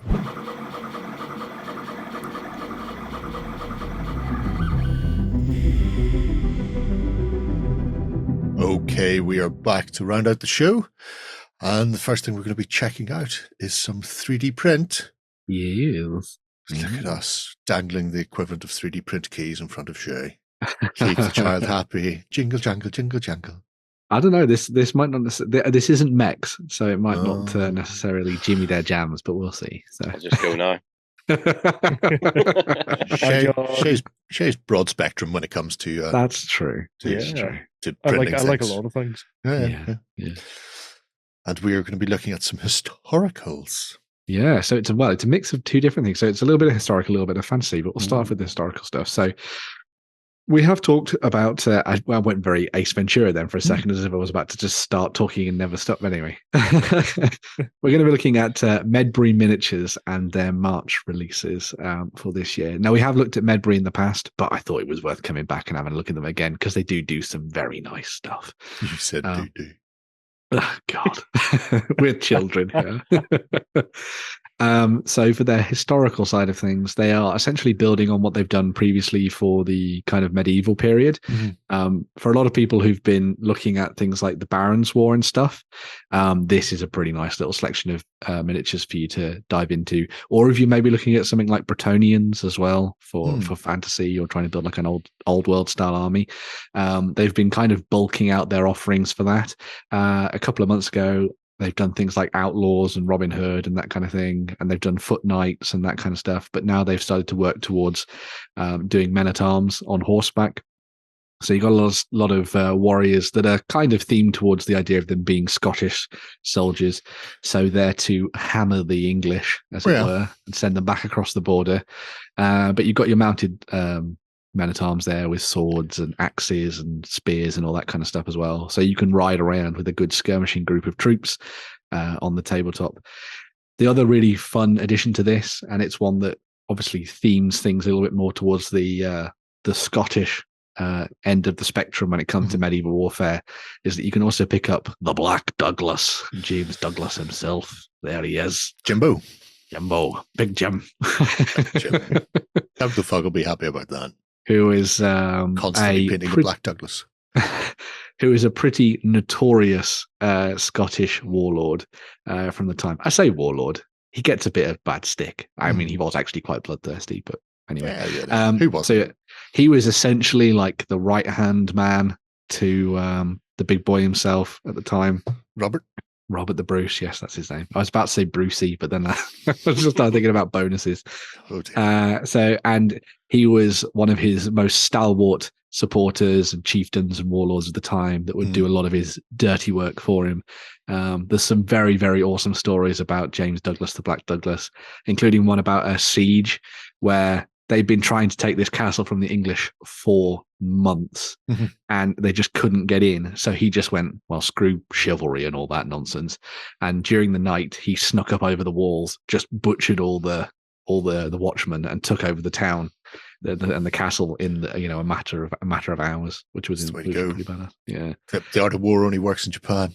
Yeah. He also has a pretty cool sort of death as well. Where he was out in the Holy Land and he did like one big final charge, and I think he died in this battle against the Muslim forces, and then he had, or I think it might have been, was it the Moors? Maybe I think it was the Moors, but anyway, and he had his heart carved out from his chest, and then was taken back to Scotland and is like in a resting place in a chapel somewhere there as well. So best way. He's as they say, he's a bit of a hard bastard. So they're nice looking figures as well, and like really say with that period style helm, they work for fantasy, but they also work for the Crusades. Yes, including things like the Northern Crusades and the Baltic states. They work quite well as sergeants as well. Yeah, for just paint them up in different colours and away you go. Essentially. Yeah. So, but so it's a good set of stuff that they've developed for the historical side of things. As I say, they've got a pretty intense catalogue of medieval offerings, as well as other bits and pieces as well that you can dive into and look at. So if you wanted to build up a big force for something like the Barons' War or something like that, then that would be pretty good. Or Lion Rampant, and that kind of stuff. So, yeah. Soldiers of good stuff from the historical side of things. Saga, for example. For Saga, yeah. On the other side of things, I wonder why I may have picked these. So the other thing that Medbury also has fun with is they tend to do a lot of Middle-earth adjacent stuff. And so that's where these miniatures come in. So they've been working on some more of the not Gondorians, not Minas Tirith warriors that will be watching over the walls as the orcs come and knock in on the door. You know, they just want some sugar. That's what those are the ones that had their heads flung over the walls by the orcs. I'll teach them. So you've got essentially a set of city guard, a la Citadel Guard, that you could use in your war bands and stuff on the tabletop, as well as some really nice bits of siege machinery. And these could obviously be dropped into something a little bit historical as well if you really wanted to. Oh yeah. So you've got things like the ballista, and you've got the trebuchet in the mix as well, which is really cool. Very buckets. Yes. And then you've got your city guard armed and armored in different ways, with the big winged helmets and some without. You've got bows, swords, shields. You've got the crews and everything like that. It's a very Rust style helmet, that guy. Yeah, actually. I like it. With the onion bit. It's different. Yeah, you can see it often. Maybe there's one per platoon just to squeeze all their oranges. Yeah. Well, the other way that I think about this is that there are obviously other kingdoms of men in the fiefdoms and stuff in Middle Earth. Yeah. So there's no reason why you couldn't go down the route of playing around with different aesthetics from history to kind of represent the different kingdoms that were around. You know, there's Dol Amroth and that kind of thing, but these would be good for some of the other ones out there as well. But yeah, a really nice little set of models. There's also like a little vignette piece in there as well with a a somewhat familiar face potentially, accepting a lovely flower from a lady before riding out to glory. Yeah, sure, could be. Yeah, So, I'm sure Lloyd would be very happy with that. He's constantly looking for trebuchet. I don't know why either. I have no idea what he wants them for, or even what army he thinks he needs them for, or what game he's planning on. But the amount of times he's banged on about trebuchet and trying to find one and get one the right size and blah blah blah blah blah, just constant. I think he admires the engineering. That's probably it. He can't have a train in medieval times, but at least he can get a bit of counterweighting and leveraging forces. Yeah. What he wants is one of those ones with the little the wheel in the middle for them to be running around in. There you go. There's your City Guard captain. You're not Faramir. Yep. What age are you? 36. When Boromir was your age, he was 38. Failed me for the last time. But yeah, so there's a nice little section of different things there for both historical and fantasy side of things. It's interesting that they've got separate heads. Is that across the board, or is it just for some of the Kniggetts and the like, do you think? I'm not sure actually. Because then obviously when you were saying about things like doing different city-states or different kingdoms, fiefdoms, whatever it happens to be, being able to go in and just possibly replace all of the helm styles with the orange juice squeezer helm to have a regiment feel and go, well, this isn't Minas Tirith or whatever. This is a different, completely different force. That'd be cool. I'm not sure. Somewhere. I mean, the only 3D prints that I've had from them previously, they do tend to go into a lot of detail about stuff. But, there you go. Different heads for the City Guard, foot and mounted. So there you go. Boom. There you go. Because I got some of their stuff 3D printed by Forge Master, and it was just a single piece miniature and stuff, which you'll actually see on Sunday, hopefully. As long as Lloyd doesn't start talking about trains. Spoilers. But yeah, so they do some lovely stuff, and you can get it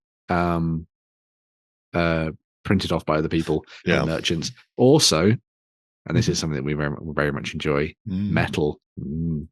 Temple of the West are going to be working on these guys in metal in the future. That's right. I forgot Kyle had threatened that. Yes. He has. Yeah. Sweet metal, like what nature intended. Yeah. Sweet metal as long as it's one piece. That's the only thing I say. I'm not worried about whether it's one piece or not. It'll be as many bits I don't want to pin things, Jerry. But if you don't want to pin things, why do you have multiple pin vices? Well, that's just me, is it? I think it's just you, Jerry. Shut up. Right, but yes, Medbury Miniatures, really nice set of stuff. Obviously, you can go follow them on the Patreon, get their things. Yeah, they also have My Mini Factory and all sorts of other things as well. So there you go. So if you're not a Patreon-y type, you can just do your one-stop shopping then. If you don't like patronizing people, I love patronizing people. Tribe them instead. There you go.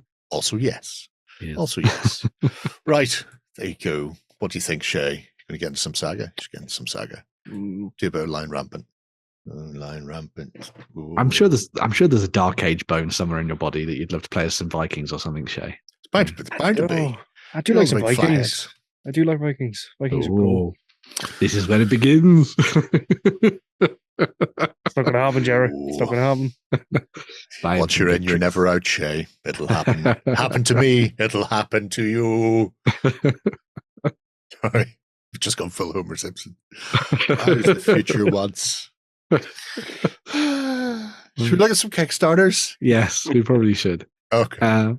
So moving into the realm of Kickstarter, we start off with another little bit of 3D printing, but this from a different end of the historical spectrum. So this one's a little bit more modern. These are the folks at 3D Breed Miniatures. We've looked at them in the past when they've, I think we looked at their last Kickstarter actually, which was all about North Africa and World War II. But they've recently hit up Kickstarter with their March to Hell Vietnam range. And these can be printed in either 15mm or 28mm, depending on which way you want to go and the kind of games that you want to play. And the interesting thing about the stuff from March to Hell, from 3D Breed, is that they have that slightly more heroic feel to them. So they've been designed very much more to give that kind of a little bit more pulpy feel, I think, to games. So opposed to them being slightly more historically true, like the stuff you would get from Empress, for example, I think that with these ones, they've gone for like big heads, big hands kind of thing, big muscles. Makes life easier if you're printing them at the smaller scales as well. Yeah, nothing's going to snap off.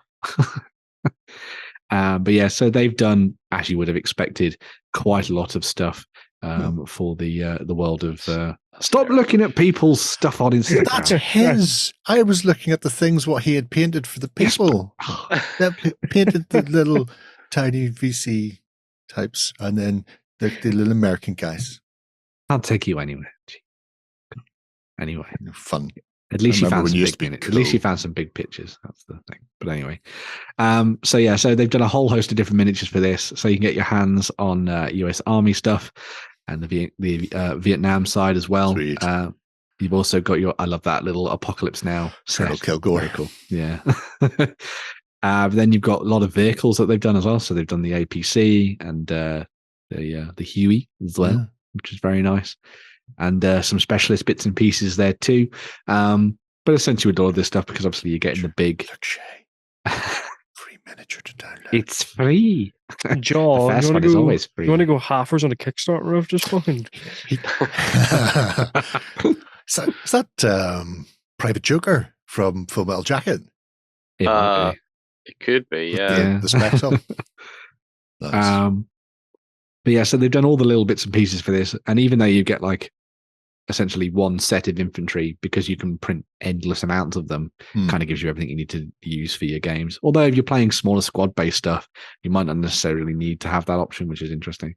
But actually, they've sort of gone with the idea of the stretch goals expanding the variety of elements, and then also throwing in some more specialist weapons as well. So you were getting essentially the bare bones with the initial pledge, but then as more people have added to the pot, it's unlocked specialists that will then filter back into what your pledges are giving you. So like the little medic team evacing somebody. They all look a little gnomish to me. I think the proportions are throwing me off a bit. I think at 15 they have that Battlefront big head, big hand feel, and I think that's fine at 15. At the 28, it looks a bit too cannon fodder-esque. You remember cannon fodder? That's one from I'd say another kid reference for the way that I look a lot of the 3D breed stuff is that it feels like it would be really nice paired against other 3D breed armies. Yes. So I'm always glad when they do both sides of the conflict. So if you bought into this, you could get the Vietnamese and you could get the US, and suddenly you have two very good-looking armies with that same style going on. But yeah. And Ontos, oh yeah. Wow. They've hammered through stretch goals go-go. They really have. There's a Huey, an otter, yay. It's more Vietnamese stuff. The seahorse at 30,000. So they're just a seahorse, not a vehicle, just a seahorse. Just a seahorse. Yeah. If it's any help, it has tied its tail around a bit of seaweed to keep it in place. Yeah. So that's good. But yeah, they seem to have hammered through quite a lot of editions. Yeah. I think a lot of people really like the style that they do. And I think because it's consistent as well, and they've delivered over the previous projects that they've done, I think people kind of see them effectively as a sure bet, to be honest. So hence why they've got 18,000 odd pounds in the bank. For their relatively modest initial goal. But then it's, their incremental steps aren't particularly egregious. So I think it's one of those where you've got a decent starting point, and if you don't go for ridiculous goals, especially with 3D printing, you can go, well, here's your base, and if people find me, great, and if they don't, then it's still achievable. But even then, what's that? You're Nam to hell. 45 euros for everything, essentially. 45 euros. Yeah, I mean that's for nothing. You could skip the food van a couple of days. Get stuck into it. Lovely Especially stuff. If it's halvesies. Yeah. The food van is one of the few pleasures we still have in here in the day. Yeah. It's fascinating to see if at any stage they decide to go with a rule set in particular. Obviously, I'm thinking Flames of War has the Brownwater stuff, Brownwater Navy. Is there any Osprey Blue book that would go with it? No, not that I can think of. Not at this scale, because if you're doing this, you want to be playing full on sort of stuff. So I think I've got the NAM rules for Flames of War kicking around. Is there here a somewhere. Too Fat Lardies Vietnam game? Oh yeah. Yeah. So there you go. You've got one option in 28 probably. Oh, so, there'll be multiple options out there. Well, yes. But yeah, if you're going to do it, go big. Do the full combined full on arms. jungle tables, winding rivers, traps, flamethrowers. Bushman Trail and away you go. The whole kit and caboodle. Yeah. 23 days left, so it's right at the very start. Can only go up. I would be surprised if it doesn't hit all of its stretch goals by the end, especially once Shay's in there. Buying stuff and doing things. It's all good. The important thing for this one though is that it is specifically 3D printing based. So it's not one of these ones where you're going to get your hands on physical miniatures. It's all about the STL files and having the access to that. Great. I've got one of those. Not Heraldez is though. Anyway, I digress. 23 days left. Get in on the march to hell. You weren't there, man. You weren't there. See what you did there. Our second Kickstarter then. An old friend returned. Yeah. So this is one that I think you've looked at Oakbound and talked to us about their games and their range in the past, haven't you? So in multiple ways, this is right in my wheelhouse, right up my Strasser. For these goblins come via the medium of Westphalia. These are old Westphalia sculpts that were retired from Westphalia, and then Oakbound have brought them across the Atlantic and are now doing a new casting run of them. So it means you've got a really nice set of classic fantasy hobgoblins from Jeff, and broke down into multiple units, but you can pick them up in sort of a variety of ways. So you've got your sword and board types, you've got your bows, and then you've got your filthy spear stickers as well, and there's a nice variety within each. Love the cymbal clashing musician. I mean, why bother with a drum? I'm just going to bap these two pots together. But yeah, you've got a nice core of a force, sort of 12 individual sculpts per unit, and you can just essentially fill out on units. If you want to play a mass battle game, you can do this thing. If you want to play some skirmish or solo campaign games, and you just want to pick up a small unit of each, just to give you a handful of hobgoblins of various types, whether it happens to be sort of halberds or polearms or bows, then they're all in there. It's a really nice set of figures, and only £65 for the all-in. Not that I've scrolled down yet. And I think they've been designed in I like the different regiment sizes that you can go for. So depending on the game that you're playing, you can think about how many of them you need in order to sort of dive in and have fun with it. Like you could just be like, I just need a little skirmishing warband or something of them. So it's all pretty nice. So it's really nice to see these figures as well, that they haven't just disappeared off the map altogether, so to speak, because I'm a sucker for these sculpts. I've got a few of them kicking around here from Westphalia when they were in resin. These, if memory serves, Jeff has retooled the masters for metal casting. So these will not be resin. They will be the more rambunctious, robust metalist, which gives him a chance to play with this spin caster that he got during the pandemic. So he didn't have to rely on other people to keep his inventory stocked. Oh, there we go. It means he can just go right ahead and chuck them in there. And then we hit the exciting and new stuff. Interesting idea for a scout tower. I need to know what's going on over that hill. You trolls, you pull me over there. Aren't they going to know that we're coming? No, don't worry about it. No. It's fine. We're all fine here. Because you imagine if you're just a tiny little hobgoblin and you're trying to scout ahead, you're only going to be able to see like 2 foot in front of you. It's barely anything at all. I like the idea of a mobile command center and just some hobgoblin warlord just up the top looking and going, oh dear, there's so many racist elves on our right flank. Send more trolls to deal with the racist elves. But yeah, the Bergbauer. Yeah, the stretch goals are pretty much where it's at for me, because I like the Hobgoblin range. It's a really solid core, but it's nice seeing some of these unusual little bits that Jeff's included for the expansion of it. So if you're playing things like Oathmark and games like that, Perfect ways to customize Saga, your army, yeah, for example, then you can get some of these, hopefully Saga with a little bit of magic. Yeah. Unique, but still thematically they work very well with the Hobgoblins when you're seeing things like the Stone Giant with that wicked looking axe come mace coming swinging in at head height. It's going to be an interesting set, and hopefully Jeff expands on it over time as well. Yeah, it'd be nice to see some more character models or something in the future. Yeah, I'd imagine they'll skirt into some of his games as well, because he has like Into the Woods, where you can set a load of badger riding pixies against them. See how that turns out for all and sundry. Everyone loves badger riding pixies. I do, which is why I've got quite a few of them. I just need to add some of the squirrel riding pixies from Bad Squiddo and make some sort of fearsome forest pixie army that just comes screaming at a very high-pitched sound towards you.